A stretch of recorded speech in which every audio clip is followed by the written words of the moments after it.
Aujourd'hui, il faut avouer que notre pays est jeté à la vindicte populaire à des fins de porter un coup fatal à son charme international, à son rayonnement et surtout à la qualité et à la vaillance des hommes et femmes qui ont hérité de ce territoire légué par nos ancêtres.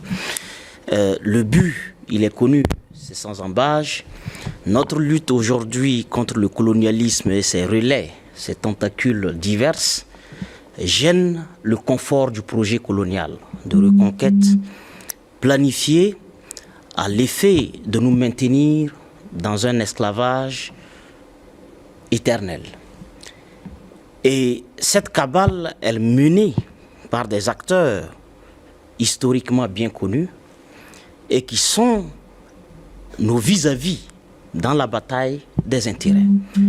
On sait que historiquement, les médias occidentaux ont servi de moyens de légitimation de l'esclavage. Il faut se souvenir de ces graphies et de ces images qu'on mettait sur les bateaux négriers à l'effet d'adoucir le choc, la brutalité et toute la sauvagerie dont va être victime plus tard les captifs. L'œuvre coloniale a été activement soutenue par les post-coloniaux, répandus un peu partout, pour légitimer l'action coloniale en la présentant comme une mission civilisatrice.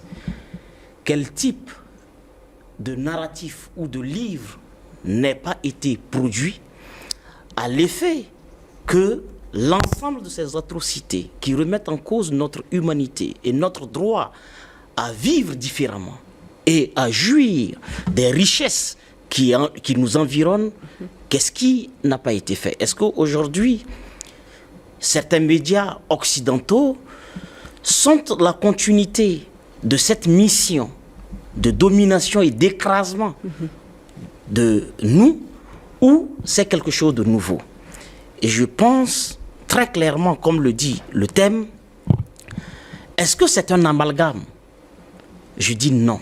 Je réponds dès l'entame, non, il ne s'agit pas d'amalgame. Il s'agit d'un plan mis machiavéliquement en place et tenu par des stratèges fins qui, à travers des anthropologues, vous savez, les sciences coloniales, la sociologie, l'anthropologie, ont permis à ces chasseurs de référence, de richesse, d'investiguer nos sociétés dans les moindres détails et de faire en sorte que nous soyons étudiés comme des objets dans les laboratoires. Ils connaissent les points de sensibilité de notre société. Ils connaissent les éléments sur lesquels il faut appuyer pour obtenir tel ou tel type de catastrophe. Et ils connaissent les sensibilités fortes, la religion, l'ethnie, la région. Ils ont tamisé notre société de sorte à avoir tous les ressorts qui programment leur action de nuisance. Voyez-vous, pour conclure sur cet élément, je nous propose ensemble de voir le fil conducteur, le fil conducteur de toutes les tentatives de légitimation de ce que nous vivons aujourd'hui. Le visage premier, c'est des terroristes. Mais l'on constate au fil de son évolution qu'ils sont devenus des Hani. Un beau matin, c'est le mot officiel. Groupe hommes armés non identifiés. Plus tard, on se rend compte que non, on ne va quand même pas dire qu'ils ne sont pas identifiés. Par la terreur qu'ils produisent, ayons le courage de dire que ce sont des groupes armés terroristes, provoquent de la terreur. Et les ONG ne s'accommodent pas suffisamment de cela pour continuer certaines actions au nom de l'humanitaire, vont les dénommer GAN, groupes armés non étatiques. Ce sont des tentatives, bien évidemment, savamment orchestrées pour légitimer ce qui est une terreur et qui ne peut avoir une autre qualification que la terreur. Mais on évolue, on les appelle insurrections djihadistes. d'autres personnes qui ont mal assimilé les thèses de Karl Marx et de Lénine, les léninisants de nos tropiques, les ont appelées guerre civile réactionnaire.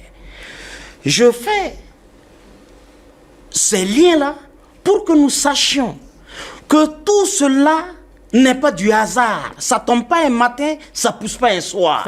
Ça rentre dans une planification savamment élaborée par des cerveaux, pas des moindres, qui travaillent au quotidien avec de la documentation que l'anthropologie coloniale a créée pour eux. Et si nous sommes aujourd'hui à rébellion, alors nous sommes à l'étape ultime pour pouvoir tenter la légitimation de dernière minute qui répond à l'efficacité et à la riposte robuste que nos armées ont apportée et ayant asséché leurs poches de financement, d'alimentation en armes, alors la compassion internationale est implorée.